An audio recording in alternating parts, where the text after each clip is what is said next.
Welcome to Distributing Solar. We speak with experts and entrepreneurs working in the off-grid solar industry around the world, bringing to life how distributed solar is changing lives in emerging markets. In this conversation, we speak with Henry Louie, professor at Seattle University in the Department of Electrical and Computer Engineering and author of the textbook Off-Grid Electrical Systems in Developing Countries. While a textbook on electrical engineering might not seem at first like a particularly exciting topic for many, I found the conversation to be really interesting and Henry's perspectives on the off-grid energy sector to be thoughtful and deeply considerate. We speak about his non-profit work in Zambia, Kenya, and the Philippines with KiloWatts for Humanity, his hands-on experience developing off-grid energy systems, common misunderstandings related to energy systems, and of course, we also cover some electrical engineering concepts, but I promise it's nothing like your usual physics lessons. Henry Louie's textbook is available to download for free until July 2020, so we'd highly encourage you to download a copy. We have provided a link to the book in our website. We hope you enjoy this episode. Henry, welcome to Distributing Solar. It's great to have you here. It's great to be here. You're a professor in the Department of Electrical and Computer Engineering at Seattle University and have a bachelor's, master's, and a PhD in electrical engineering. And you've been working in the energy access sector since 2008, co-founded the nonprofit KiloWatts for Humanity in 2015, and in 2018 published a textbook, Off-Grid Electrical Systems in Developing Countries. Could you perhaps start by telling us why you decided to focus on electrical engineering and then also how you got interested in developing countries? Yeah, sure. So like you said, I'm currently a professor at Seattle University, and I specialize in the area of electric power engineering. Before coming to Seattle University, I hadn't been involved in off-grid solar at all, and quite frankly, I was unaware that so many people struggle with electricity access. But that's not to say that I didn't see the connection between electricity access and prosperity. I saw that pretty early on. I got started in the power engineering industry at a fairly young age. I think I was actually 17 years old when I started working as a field technician for a company, and I commissioned power plants, mostly natural gas and coal-fired power plants and some geothermal. I did this while I was going to school to earn my bachelor's degree. So this hands-on approach that I had starting from a very young age really got me engaged with electrical engineering. And even back then, I remember seeing, being around these massive generators and these huge power transformers and hearing them humming and the crackle of a 500,000 volt power line. And I could just feel the energy. And I think I just saw that connection between the power that I was helping produce and the modern society that we live in. After finishing graduate school, I worked for a renewable energy startup company here in Seattle, where I worked on wind energy forecasting. And then in 2008, like you said, I started at Seattle University. And you have to understand that Seattle University is a Jesuit university, and my department really focuses on undergraduate academics. And being a Jesuit university, the faculty are encouraged to pursue activities really at the intersection of our expertise and humanity. And so when I started at Seattle University, I wasn't exactly sure what that meant. I had come from the large-scale utility world. Everything I had touched had been megawatts in size and a little bit in the background of people's mind. I didn't see a research angle or what I could do to really impact the world's most vulnerable. The person that introduced me to this concept of humanitarian engineering and energy poverty as well is a Jesuit priest named Father Bert Otten. And Father Bert Otten is just an incredible individual. He's a priest, and he also has a PhD in electrical engineering. And he taught at Seattle University for a number of years, but we never overlapped there.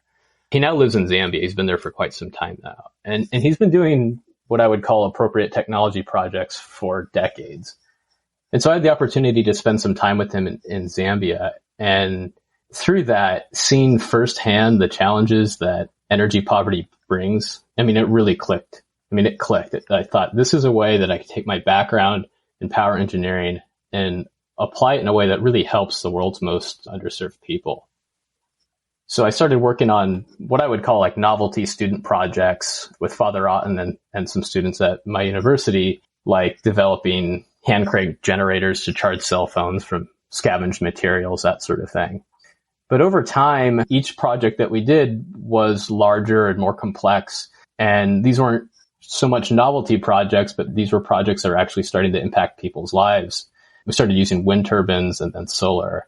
And then I just found myself more immersed in the industry and started working with groups like IEEE Smart Village and started publishing a lot. And I even spent a year living in Zambia as a Fulbright scholar where I looked at electricity access issues. And eventually we were doing so many projects that we spun off our efforts as a nonprofit organization called KiloWatts for Humanity. So that's how I got involved. And it's been just an amazing experience so far. Great. And I'd love to discuss a bit about your textbook, which you've called Off-Grid Electrical Systems in Developing Countries. Why did you decide to write the book, and who's your intended audience?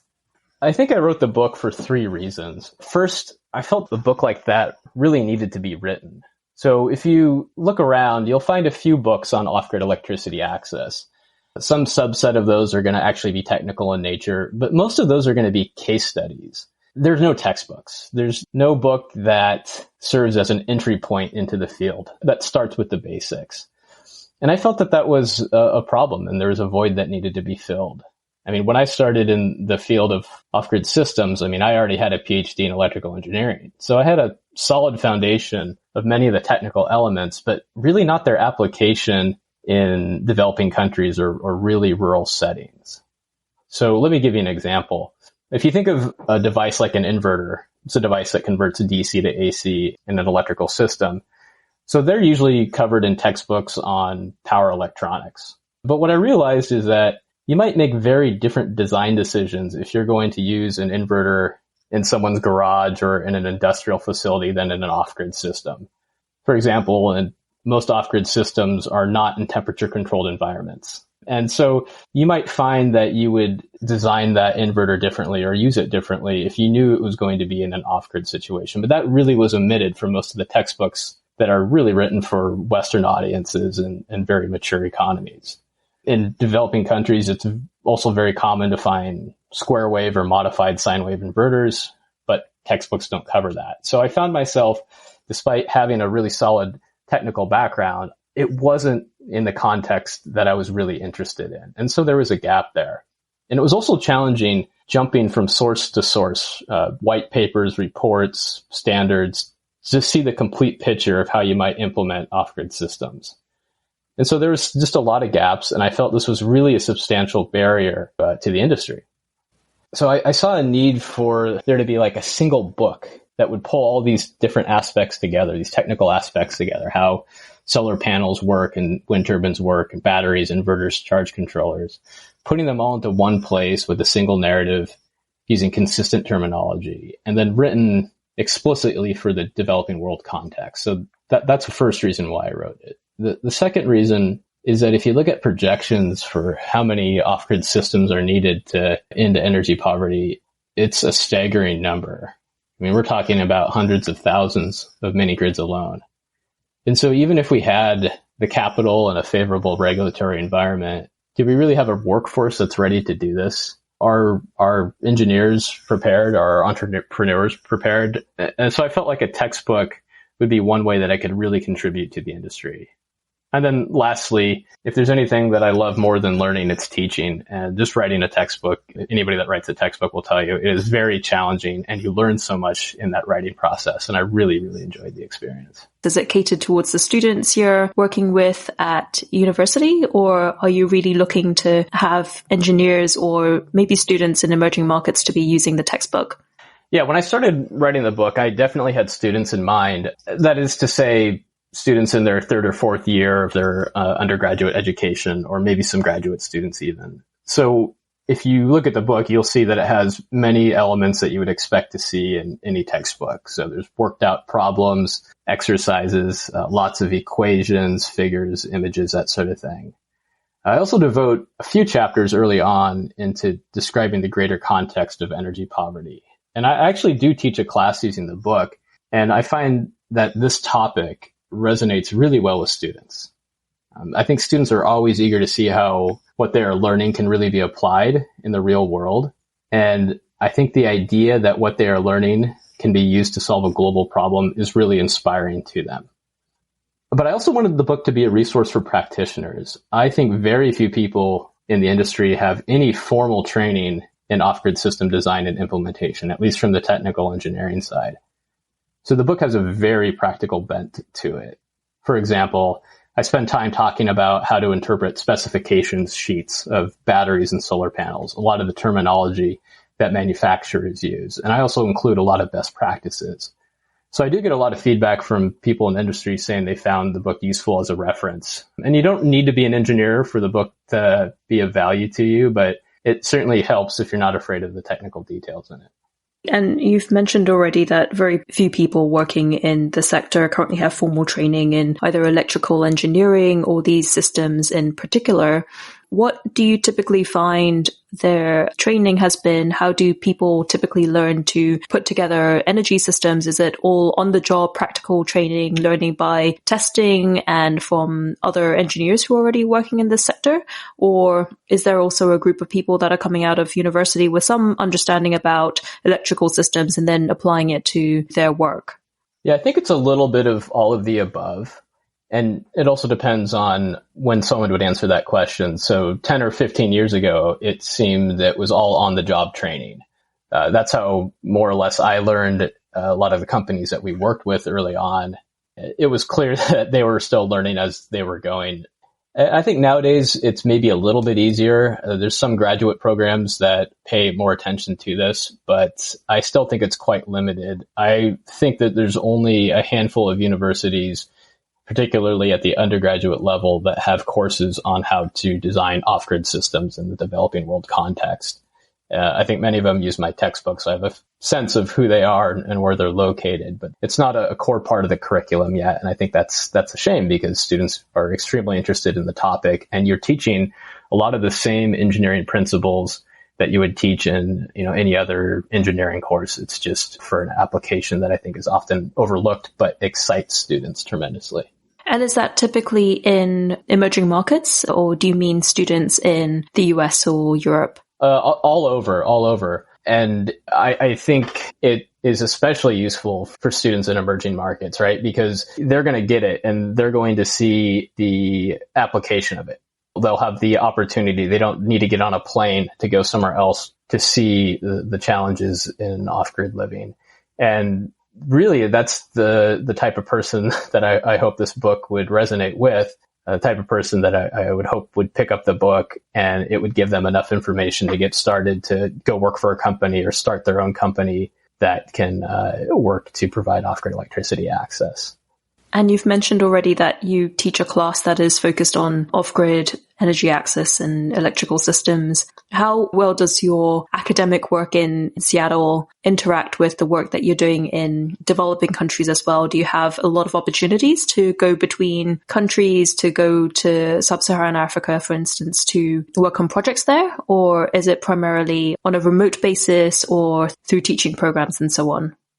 I'm very fortunate to be at a university like Seattle University that really values this type of work. So they don't just see it as a pet project or a hobby. I think I'm able to integrate it very well into my teaching, very well into my research. And I think it's valuable service that the university values. I mean, they see that it helps get students engaged. They see that I'm one of the early pioneers in terms of writing books and putting out material, educational material on it. And so it's not something I just do as a hobby. I'm fully invested in it.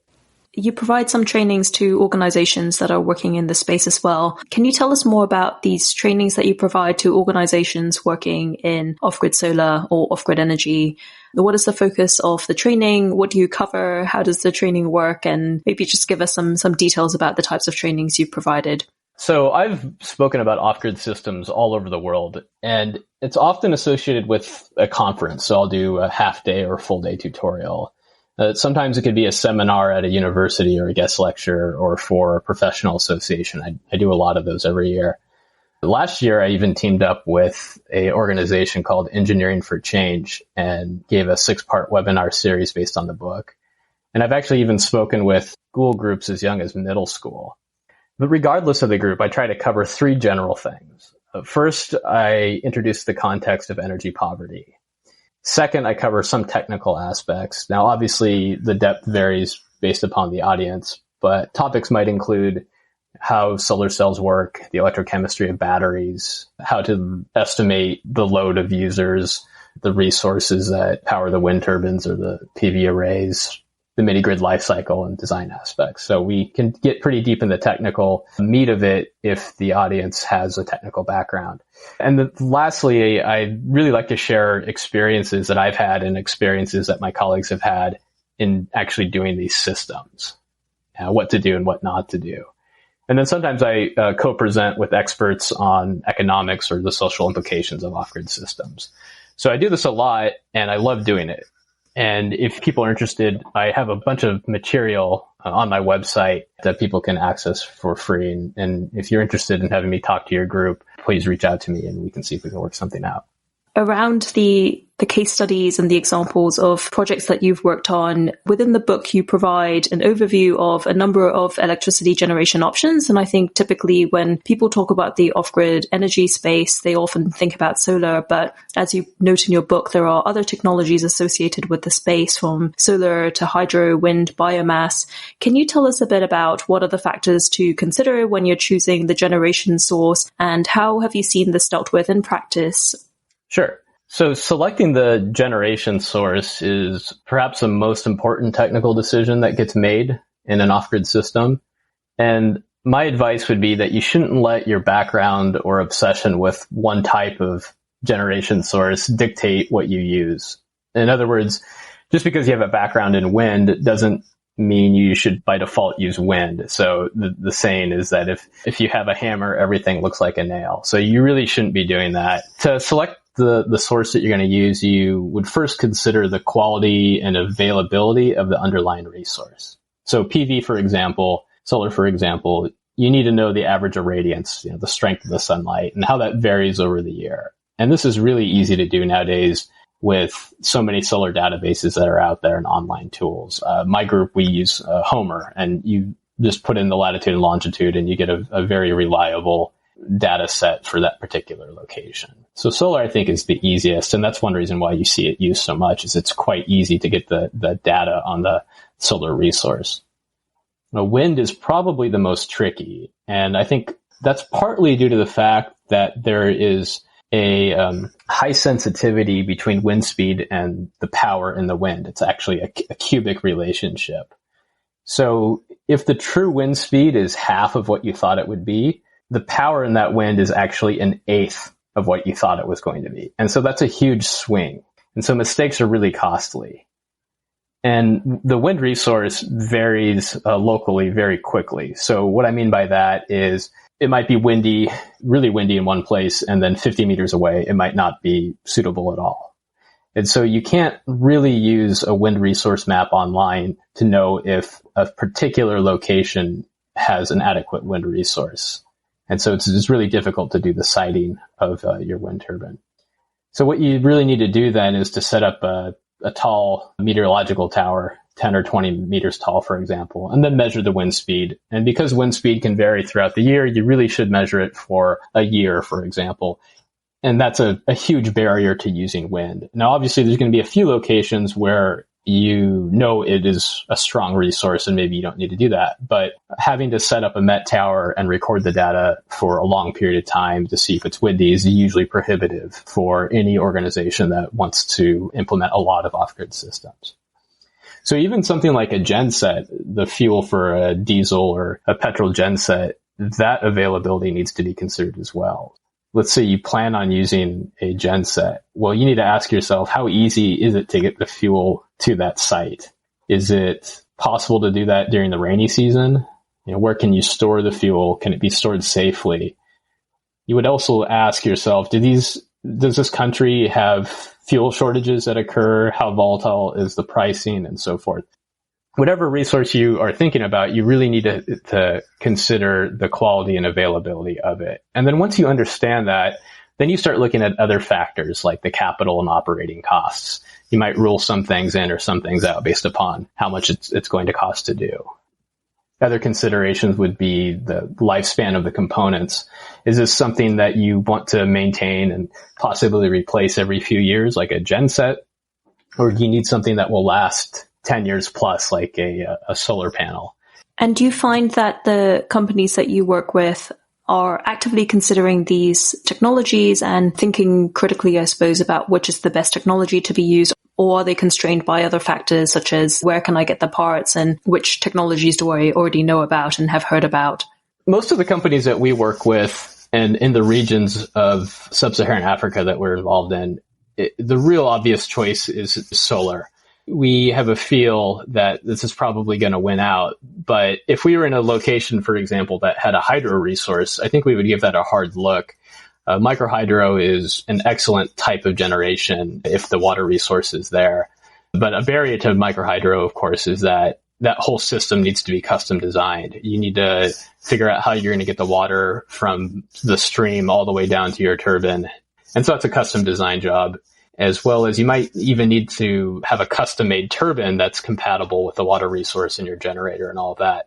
I think if you look at the industry, most of what you see now are companies that are specializing in solar. And I think that makes sense because most of the places where we have a challenge with electricity access, there's a really good solar resource. So that's sort of the first one that you look at. But there could be other ones that are viable as well. I think some mistakes that I've seen are people that are just obsessed with solar. And so, for example, we would talk to an organization that maybe is building a school or a medical clinic, and they want to put solar panels on the roof. And so we do some advising for them. And we dig a little bit deeper and we see, well, wait a minute, the grid itself is 50 meters away or 100 meters away or something like that. Why not just connect to the grid? It's going to save you a lot of money, mostly because the grid is going to be subsidized. And if the grid isn't reliable, then just use a battery or inverter system. But some people don't get over that. They say, well, we're going to do solar even if it's much, much more expensive. They don't even consider these other options like a grid connection or even a backup diesel generator set, which might only run a few hours a year, but could save a lot of money in capital cost. I would love to hear more about some of those examples, perhaps, that you've encountered. What are the most common misconceptions or misunderstandings about off-grid energy systems that you've encountered? And what would you really recommend that people think twice about before assuming that, for example, as you say, solar is always the best option or the best solution? Sure. Well, I think there's a lot of misconceptions and misunderstandings out there, especially for people that are new and some people that have been in the industry for a while even. I'll pick out a few. I think there is a misconception about system availability or reliability. I think there's a tendency for engineers to, over-engineer systems. And it seems natural to want to design an off-grid system that's available, 99% of the time or even more. But in reality, increasing your availability by a few percent, say from 97 to 99%, actually could increase your capital costs by maybe 50% or more, just because you need larger batteries and panels. And there's actually some research that I've worked on that has shown that for some cases. So striving for extremely high reliability is really limiting the impact of your resources. And most of us don't have unlimited budgets, right? So you are impacting fewer people because you want your system to be so over-designed and so available.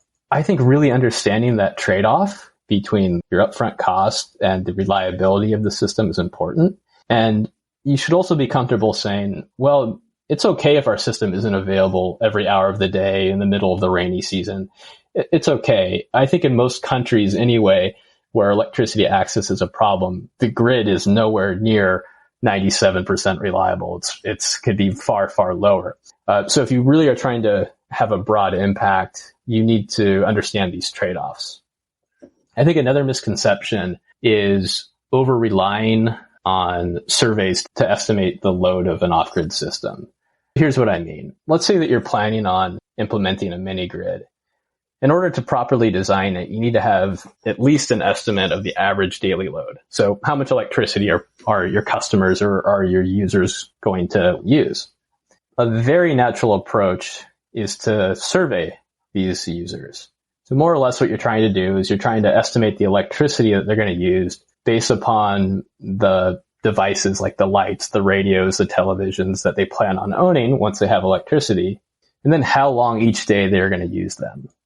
And this seems like a very reasonable approach, and indeed it's an approach that many organizations take, but research has shown that this is a really unreliable way of doing it.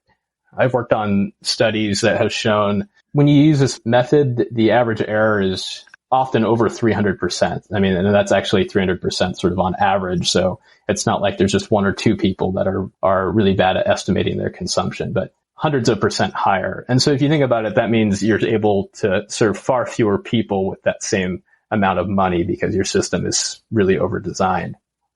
And there's lots of potential reasons for why this survey method is really error-prone. I mean, just as an example, or just one way of thinking about it is if you went to the average American and said, you know what, how much cow dung or kerosene would you use if you didn't have electricity? I mean, do you think that people would have a reasonable response or an accurate response? Probably not. So in the research that we've done, we found that people are not very good at estimating the amount of time that they're going to use a device or accurately predicting what devices they will have. In fact, we did research where we did a pre-implementation survey where we tried to estimate their load or predict their load. And we compared that to what they actually used, and it was off by a couple 100%. But then what we did is we revisited them after the grid had been installed and more or less redid the survey. So now they know what appliances they have.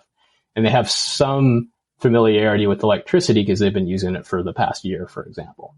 And we asked them to, again, estimate their hours of use. And even after doing that, we were off by about 100%. So it's just not a real reliable way of doing things. And so you see people designing systems based upon these surveys, believing perhaps that the value that they calculate is true. And they really need to take it with a grain of salt. What are the alternatives that you would suggest other people use if they can't use the survey approach, which I think is pretty commonly used in many countries or many companies? Yeah, it's extremely common. And I think really what we showed in our research was that we weren't trying to advocate against doing it. I think there's a lot of benefits to visiting your potential users and talking to them about how they plan on using the electricity once they have it. And even generating that estimate is, it's a useful exercise, but you have to take it with a grain of salt and you have to be skeptical of it. And you can't be surprised when the value of average daily load doesn't match what you thought. You can do surveys, but just understand that the value you calculate is going to be very error prone and probably an overestimate. Luckily, there are some alternatives, and I think the most promising alternative that is surely being used by some of the bigger players is to take a data-driven approach, where if you've done this enough and you have remote monitoring in place and you know the hourly or the daily consumption of each of your users, you start having some historical data that you can look back on. And although you're providing access to a new village, maybe you have a village that you've already worked in that was similar. And so you just take that village that you've worked in as a proxy for the new village, and you do your estimation based upon that. And we actually did that in one of our studies, and we saw that that was the most effective way of predicting load, is just looking at similar locations in the past and what they used. But of course, in order to do this, you need to have had other villages or other communities that you've provided access to electricity to, or you need to have a database that's publicly available for that information. And it's still hard to come by, especially if you're a newcomer to the field. You clearly have quite a bit of practical experience from your work in sub-Saharan Africa, and you've worked to deploy off-grid solutions there. In particular, you've worked quite a lot in Zambia. And can you tell us about the work that you've done with KiloWatts for Humanity? Yeah, so in addition to being a professor, I am president of a nonprofit organization called KiloWatts for Humanity. We are a volunteer-run nonprofit based here in Seattle, Washington. And I founded KiloWatts for Humanity with two other people from Seattle University, Jenna Isaacson and Steve Sabia. And so KWH really grew out of the work that we were doing at Seattle University.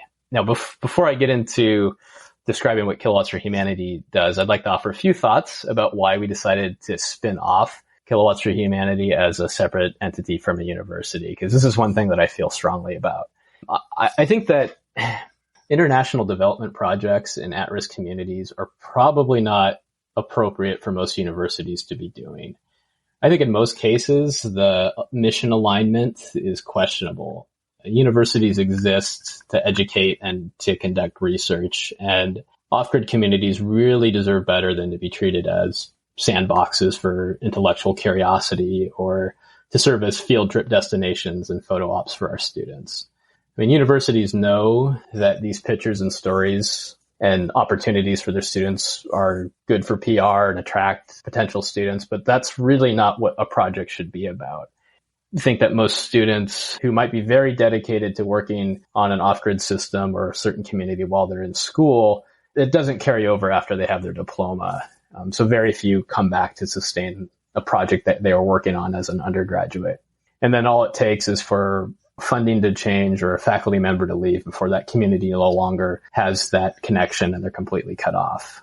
I do see a role for higher ed in off-grid electrification. I think students, faculty, and staff can learn and can contribute a great deal to ending energy poverty, but it needs to be done appropriately and sustainably. So I think universities really should partner with external organizations whose mission is to implement and sustain off-grid systems. And this way, it keeps the project focused on energy access and development and not on student learning.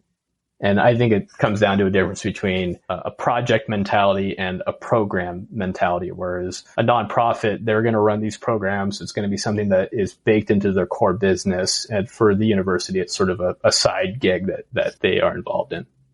So with this in mind, we decided to spin off KiloWatts for Humanity. We still work very closely with Seattle U, and it's worked out well for both organizations, but we felt there needed to be an independent home for this effort because it was so important. So we founded KWH 5 years ago, and our goal was to bring sustainable electricity to communities in developing countries in a way that fosters economic opportunity, empowerment, and dignity. So we have electricity access programs in 4 communities in Zambia and 1 in Kenya. And our model is to partner with in-country nonprofit organizations. So these are organizations that know the rural communities really well and are committed to them in the long term. So we work with our partner then to identify communities that we think an off-grid system would be viable in. And believe me, just because a community is off-grid does not mean that they are a good candidate for an off-grid system, at least one that will be sustainable. So as a nonprofit, what we do is we raise money for the system, mostly through grants and individual donors, and then our engineers design the systems. And we hire Zambian companies to install the systems through a competitive proposal process. And at the end of the day, it's our partners that own and operate the systems, not KWH. So in this way, it's really Zambians helping Zambians. It's not Americans parachuting in and saving the day. Our partner really is the face of the project. We try to be behind the scenes as much as we are able to. And so we use what you might call the energy kiosk model of electrification. So if you think of electricity access as a continuum, on one side of that continuum, you might have pico solar, and on the other, you might have large mini grids or even the grid itself. And an energy kiosk fits somewhere above a solar home system. So instead of being a few tens or hundreds of watts in size, energy kiosks are typically kilowatts in size, but they would fit in below mini grids because the reach of a kiosk is limited. In an energy kiosk, there's no real distribution network. And this obviously reduces capital costs and maintenance. And it also avoids a lot of regulations that come into play when you start selling electricity. But what the kiosk does do is it provides power to a suite of businesses. I mean, we think of it in a way like a rural strip mall. We're providing power to a number of shops there, grocery stores that sell cold drinks or freeze meat, recharge cell phones, tailors, barbershops, hair salons, water pumps, ice makers. These kinds of things are powered by the kiosk. So we really have that focus on spurring economic activity in the rural area. And so this helps create jobs. A single system can spur thousands of dollars of economic activity each year in a rural village. And we do work with our partner to develop a business plan with that local community so that some of the revenue from these activities gets put back into the system. It gets saved for maintenance and replacement. And then one of the other things that we do importantly as KiloWatts for Humanity is we offer free advising to organizations that might be interested in off-grid electricity. So as an example, we might partner with an Engineers Without Borders chapter that is working on a medical clinic, and they're really good at designing the building, but they're maybe lacking the expertise in designing the solar aspect of it. So we will work with them and we'll come up with the design and share best practices and so forth. So some of your listeners might be interested in reaching out to us if there's a project that they have in mind and they want some advice on. It was interesting to hear about off-grid communities sometimes not actually requiring off-grid electrical systems or an off-grid mini-grid or even a solar kiosk. Can you speak a bit more about that and how you make your analyses on which communities you should go into and where there is the highest opportunity or potential for success? There's obviously the need in so many communities, and it sounds harsh, but the reality is many of these off-grid communities are too poor to really sustain one of these systems. Now, of course, you could go parachute in an energy kiosk or a bunch of solar home systems and solar lanterns and sort of walk away. But we really want it to be sustainable. And a key cornerstone of sustainability is financial sustainability. So we know that the second you install those batteries, the clock is ticking on when they're going to fail. You might have a few years even. So without a good plan of saving up money to pay for the replacement of those batteries, the system is going to fail in just a few years. And I don't think that's a good outcome. So many communities, there's just not enough economic clout to really afford these systems, right? So we look for ones that we think are able to do it. We look for ones that have an internal organizational structure that is supportive and conducive for an energy kiosk. So who is going to manage it locally? What kind of training do they have? What kind of training do they need? We look at some of the social indicators. Is this what the community actually wants? So we do focus groups, usually through our partner. We'll have them do surveys and we try to figure out, is this a need for the community? Is this a location that we think a kiosk can be sustainable in? What sort of businesses might be powered or might get started up and be an off-taker for the electricity? We look to see how far away the power lines are. We don't want to install a system and have the grid come 6 months later. So these are all factors that we look at in trying to decide which communities are good candidates. To change the pace of our conversation slightly, in a different life, I also studied physics at school and university, and so I couldn't resist the opportunity to dive into some more technical terms. But to make sure it's still interesting for our listeners, I'll run through some frequently encountered electrical or physics terms. And for each of them, if you could please give us a quick 1-minute explanation, I'll time you and tell us why it's important. I'll do my best. Great. So to begin with, AC-DC coupling. So one way of categorizing a mini-grid is its coupling. And the coupling of a mini-grid can be AC-DC or AC-DC. And it just refers to the nature of the electricity that's generated by the power source. So solar panels produce DC, they're going to be DC coupled. A hydro turbine is probably going to be producing AC, so it's going to be connected to an AC coupled system. And if you have a AC-DC coupled system, it means you have a mix of DC and AC generation sources. Great. That was only 30 seconds. That's very good. Well, I could keep going, yeah. So the next one, tell us about load factors. Yeah, sure. This is an interesting one. So the load factor technically is just the ratio of the average power to the peak power. And so the load factor really never exceeds 1, and it's usually expressed as a percent. But the load factor is useful because it relates to the most important characteristics of the load, the average load and the peak load. And so what you really want is you want your load to not have a high peak. As a familiar example, you can think of a church, and the saying goes you have to make your church large enough for Easter. So you build this massive church because you know on Easter you can't turn people away. And then the rest of the year it sits sort of empty, or not empty, but not used to capacity, right? So you can think of that as the load. That's a tremendous waste of resources to have a really high peak that doesn't occur that often. You'd rather it be consistent, throughout the day, throughout the year, et cetera. Perfect. And next, can you tell us about grid-tied inverters? Yeah, sure. So anytime you want to convert DC to AC, you need a device called an inverter. And inverters come in all sorts of shapes and sizes and different types. But a grid-tied inverter is one where the inverter is smart enough to see if there is AC generation on the AC side of it. So most mini grids, you don't need a grid-tied inverter because there's no grid around. You are the grid. But if you want to connect eventually to a grid, maybe your mini grid is going to expand or the grid will eventually come to you, then you need to have a grid-tied inverter. Make sure that your waveforms are all synchronized and that you're controlling the exchange of power. For the most part, though, off-grid systems really don't need grid-tied inverters. I'm finding these very interesting, actually. So, well, what I do for a living. It's good, yeah. Perfect. And maybe just a final one. Tell us about bypass diodes. Oh, okay. So what a bypass diode does is it helps your array to function when there is some shading on it. So a PV array or PV module is made up of a bunch of individual cells, solar cells, and they're all connected in series. And so if you have shade on even one cell, it acts like a bottleneck for all the current flowing through the other cells. So a solar panel doesn't need to be totally shaded for its power to drop. It just takes one cell to be shaded.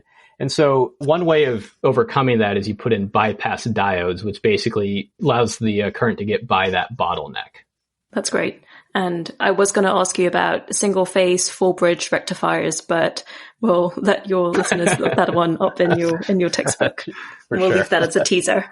But yeah, speaking about your textbook, I'd love to understand a bit more about the process of putting the book together and hearing more about how long it took and when did you come up with the idea. So maybe if you could start with that and just tell us a bit about how long it took you to write the book and what was the process of writing the book like?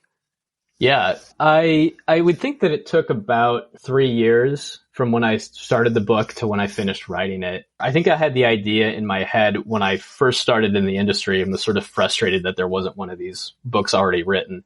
Once that idea was in my head, anytime I did any field experience, I thought, well, would this be something I should talk about in the book? And so I took a lot of pictures and I kept a very detailed notebook of topics that I thought could have been interesting. And the book really came together when I was doing my Fulbright in Zambia, living in Zambia. And that's when I started formally putting together a book in terms of class notes. So I was going to teach a class when I got back to the United States on this very topic. And so that served as the main outline for the book. And then, like any book, you talk to a publisher and you come up with an agreement and then you just start writing. And I was supported by my university to do the book. I had an endowed chair position that gave me more time to write. And I just put my head down and I wrote for about a year. That was the main thing that I did for about a year. And I'm quite happy with the result. Was it mostly information that you were already familiar with or had encountered with your field experience, or was there anything that you needed to research or that was difficult, complicated? Sure. Yeah, so you think you know everything, or you think you know a lot, and then you have to explain it in detail, and you really, really have to know it. I had to do a lot of research, a lot of research, and it was fun to do. It was really fun to do, to just really dig in deep. And then the writing of it was also a fun exercise because it's very different than writing a technical peer-reviewed paper. Writing a textbook is. One of my mentors made the comment that great books aren't written, they're rewritten. And I kind of had that mindset of, okay, I just got to keep writing and writing and writing and revising. And like any book, I look at it now and I'm proud of it, but there are certainly things that I would do differently in a second edition, little typos here and there, but also other concepts that I think should have been included that I didn't have the space for, or I might present a few things differently. But by and large, I'm happy with it. And I think it accomplished what I set out to do. What are the kind of topics that you wish you could cover that you didn't have a chance to? Well, I would have written more about some of the specialty applications. I do talk a little bit about vaccine off-grid vaccine refrigerators. I would have liked to have expanded that because you see that a lot. I would have written more about solar pumps and applications like that. And I had a whole chapter pretty much written on development practices, and that more or less got cut. So I would like to have a little bit more there. And then there's a final chapter in the book where I talk about some of these other considerations that probably could have been 2 or 3 times as long. Yeah, I'd love to discuss more about that. Well, you've mentioned some in your book, and I assume those were selected to be the most important. But can you speak a bit about some of these other considerations that you've mentioned, and which do you think are the most important? So, like I said, this chapter could have been 2 or 3 times as long, but I was already at about 500 pages, and that's plenty, plenty to write. But it was really fun to write this chapter. And the truth is that there's so many other considerations in implementing an off-grid system beyond the strictly technical. And so in this chapter, I really wanted to introduce some of these considerations and also offer some advice in how you should approach off-grid system development. So let me talk about a couple, and some of these are covered in the book, but maybe not at the detail that I'll talk about now, or maybe I'll explain it in a slightly different way. So one topic in that chapter is the use of donated equipment. And this comes up a lot when I'm speaking with groups and they're doing their first project. So this might be a student club or a church group or some other nonprofit that maybe doesn't specialize in solar but needs solar power for their clinic or school that they're building. So I usually will ask them, how are you going to source the equipment? And some of them will say, well, we have this connection with the solar manufacturer or some other business that can make an in-kind donation of the solar panels or the batteries. And in some of the cases, this donation is what makes the project possible because it saves them thousands of dollars in costs. But I think what is overlooked is that donated product needs to find its way to Zambia or Haiti or wherever. Usually the manufacturer isn't that generous to ship it for you. And so this process really isn't trivial. And if it's not trivial, it is at the very least costly. And it can add a tremendous amount of uncertainty to your schedule. I mean, weeks or months, you don't have a lot of control over the shipping and what happens after it gets to port. Import duties can be 25%. And so unless you have waivers and figured out the waiver process, you're going to pay 25% of the value. And that you might not have been anticipated because the equipment was free. Once you figure that out, getting your equipment through customs can be a whole other problem. So you might have to wait weeks or months and you're paying a daily holding fee. And maybe the custom agent wants a bribe or something like that. And meanwhile, the batteries that you had donated to you are just self-discharging on a port somewhere. And so this can end up being a very, very bad situation. You also have to ask yourself, well, what's going to happen if that donated panel or inverter or whatever fails? Was there a warranty that came with it? And even if there is a warranty, how do you get it back? How do you replace it? And so I really try to discourage organizations from relying on these donated equipment, especially if the donated equipment is substandard in some other way. Another topic I discuss in that chapter is capacity building. Off-grid projects offer the opportunity to do more than just provide electricity. And one way that they can have a broader impact is by increasing the capacity of a country to do these projects themselves. So it's not always just foreigners doing it. But unfortunately, in a lot of projects that I see, especially done by organizations abroad, this capacity building part really isn't there. So instead of hiring, say, a Zambian company to install solar panels, and trust me, no matter where you're going to be working, there's going to be a company that would be willing to install solar for you. So instead of doing that, you bring your students or your volunteers or something, and they do it. And I get it. I mean, there's an appeal of doing some work with your hands and makes great pictures and all of that. But the thing is, in most cases, the students or volunteers don't really know what they're doing. They're not professional installers in the United States. They're not electricians. And even if they are electricians, they're probably not licensed to do their work in Zambia or wherever. So, I mean, just imagine that reverse scenario where would you let someone from a church group in Haiti come to your house and install solar panels or in your child's school or something like that? No way. They would need to have some sort of qualifications and warranty of their work. So we miss that opportunity. So I think the right thing to do is to hire licensed, reputable local companies to do it. I mean, you can still go to the installation if you want. In fact, you probably should, just to do your due diligence to make sure that the company is doing what they said they were going to do. And even just going for the commissioning can make for some very lovely pictures if that's really what you're interested in. But you have this added benefit of supporting the solar company. And keep in mind, that company really has to compete with free volunteer labor from organizations that do solar from abroad, right? So they're working against these nonprofits from abroad, and it's really hurting them. So I would really encourage organizations to avoid this reverse outsourcing scenario. At KWH, when our volunteers travel, they're not installing solar panels and batteries. We just do the commissioning as part of our due diligence. We do training, and we will also install some specialty remote monitoring equipment that we use for research. But other than that, it's all local people that we hire. I think one more consideration that is important, and this is really a mindset to have, and that mindset is you need to realize that there is the opportunity to be doing more harm than good in implementing an off-grid system. And that the technical aspects are often the easiest ones to resolve. So keeping that in mind is, I think, extremely, extremely important. Think about ways that what you're doing could actually be harmful, and then think twice about whether you really should be doing it if that's the case. And I often use this example.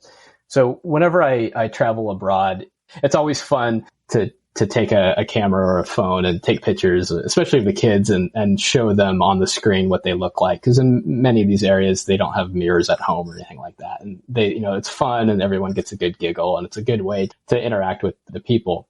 And I always felt that was such like an ephemeral experience that you just kind of show them the camera and they get to see what they look like, and then you kind of walk away. And so what I did is I thought, well, let's find a way of making that more lasting. And so I researched this pocket-sized printer where it's Bluetooth connected to my phone, and it's basically a Polaroid camera. So I could take a picture and then wait a few minutes and print it out and then give it to the person that I took a picture of. And so after I got this printer, I went back to one of these communities, and there was a bunch of children playing, and we took a picture of the kids playing, and we printed it out, and we said, okay, well, which of these kids do we want to give this picture to? And my colleague Peter said, oh, let's give it to this kid in the green shirt because he's got like the best smile in it. So I handed the picture to the kid in the green shirt, and then what happened? Well, what happened is all the other kids started punching him, trying to rip it away from him, right? And it wasn't bad, of course they're kids, they're kind of playing around, but still it speaks to this idea that I had the technology right. I knew what technology I needed to accomplish my goal. I needed to have a Bluetooth connected printer and all this stuff. So I had the technology right. But in that moment, I just lost sight of what is obvious to me now as a parent, of what would happen doing that. And so, again, if you think of your off-grid system, right, you could get the technology right. But if you're not thinking of the ways that the use of that technology or the presence of that technology could go sideways, you could be doing more harm than good. But I did learn from that. And so now whenever I do this, I do family portraits, and I give the picture to like the mom, because no one's going to mess with the mom. Right. And so you learn from your mistakes. Yeah, that's certainly very interesting and very important, I think, to think about, as a lot of people have noted about the sector. There's what I think of, or what I call, a romanticization of people living in off-grid communities or in unelectrified areas. And I guess we often think we have the ability to just go over and, solve their problems magically, as you say, but not realizing the context or actually what's going on in more detail. You very deliberately titled your book Off-Grid Electrical Systems in Developing Countries, and noted in your preface that developing countries often has connotations of being either degrading or sometimes used in a negative way. And I think terms like emerging markets or frontier markets are now more commonly used and somewhat in vogue. Can you tell us about how you think about that, and why did you decide to use the term developing countries still? Well, as I write in the book, I'm not completely comfortable with the term developing countries. But ultimately I decided to use it because I didn't think there was a better alternative, especially for the title of a textbook.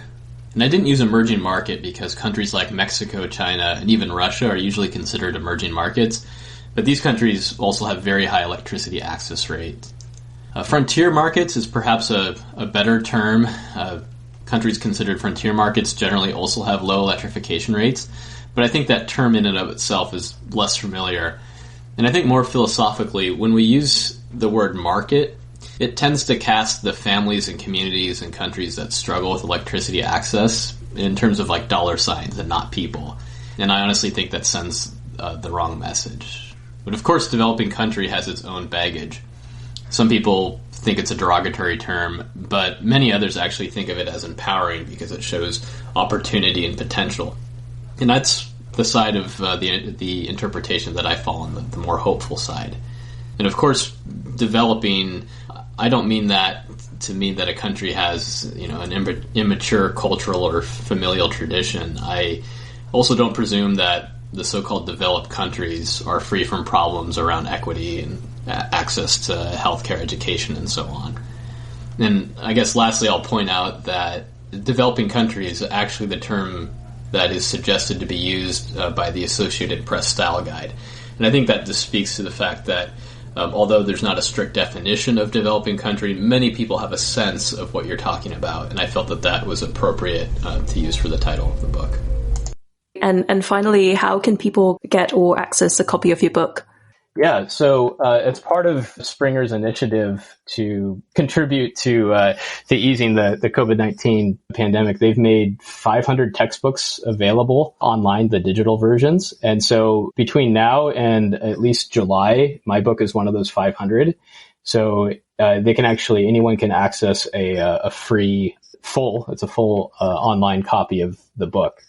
And I think maybe we can include a link on the website. Absolutely. Would love to do that.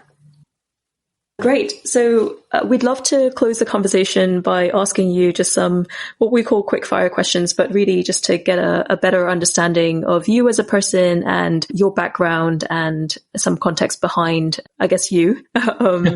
So just to start us off, where did the name KiloWatts for Humanity come from? It was, I remember it very well. We were spinning out of Seattle University and we had a meeting of people that had been involved and we had to come up with a name. And Steve Sabia came up with a list of options for us. He's one of the co-founders. And we voted and debated on what we liked. And KiloWatts for Humanity won by a landslide.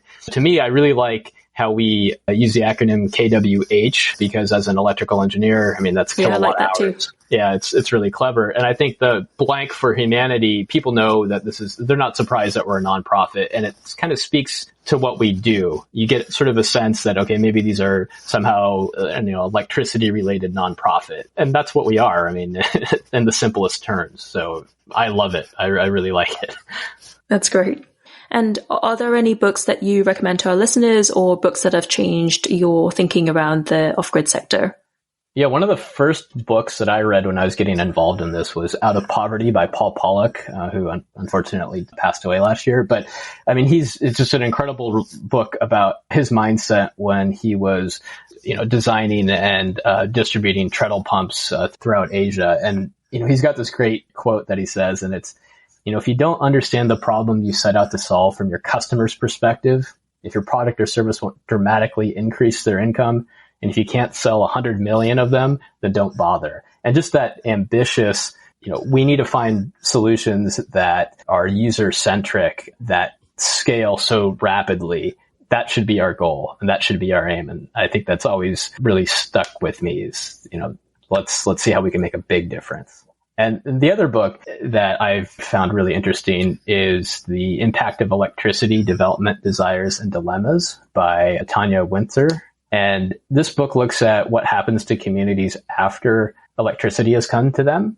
Not necessarily like mini grids, but grid extension or whatever. And throughout the book, she talks about all the different ways that people have changed socially after this community. And I believe Zanzibar gets access to electricity. And so it impacted how they pray. Just having an electricity meter in people's houses, all of a sudden the government was much more involved in their lives because you'd have a utility worker come every month or so into your house and read the meter. So the level of intrusion there was much higher. Other things like when people slept, how many meals they had, and even the frequency of intercourse changed when they had electricity. So it's just a fascinating read if you're interested in the non-technical aspects of electricity access.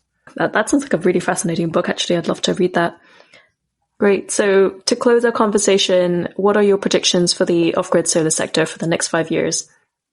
Well, let me tell you about my hopes and not a prediction. I'm terrible at predictions, even though I work for a wind forecasting company.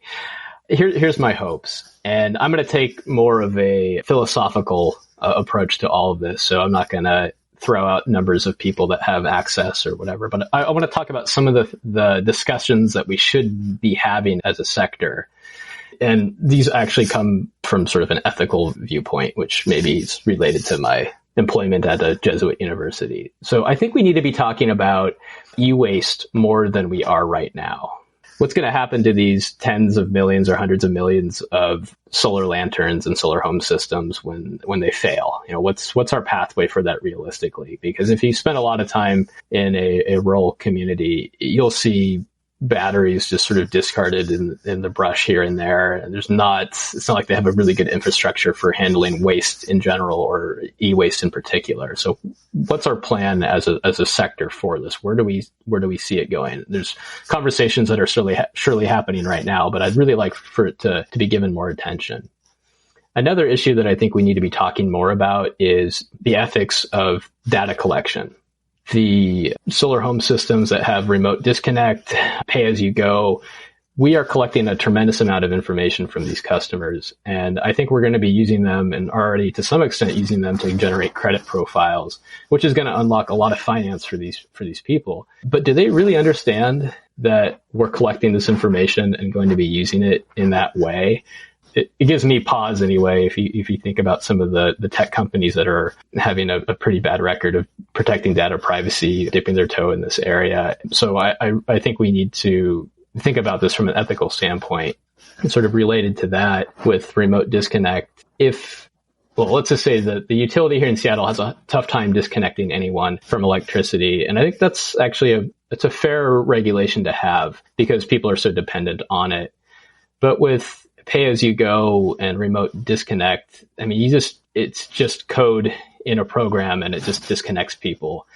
And we really need to think about the ethics of that. I know in many parts of the world that, say, natural gas, for example, or heating oil is a lifeline, and you cannot disconnect people in the winter when their livelihoods really, really depend upon it. So we should examine these issues as an industry and really come to some sort of conclusion or at least examine the pros and cons in a more formal way than we've done. We've just sort of assumed that, well, if it limits our risk of investment, then it's a good thing. But we really need to be thinking about some of these other more energy justice related issues. And I really hope that in the next 5 years, we make good progress on having these discussions. I think that's a really, really important note to end on. And I think, as you say, exactly right, often overlooked within the sector and within the industry. So thank you for bringing it to our attention. Thank you so much, Henry. You've been really generous with your time, and it's been really fascinating and enjoyable to hear about both your experiences, but your thoughts about the sector. Thanks for joining us on Distributing Solar. Yeah, thank you.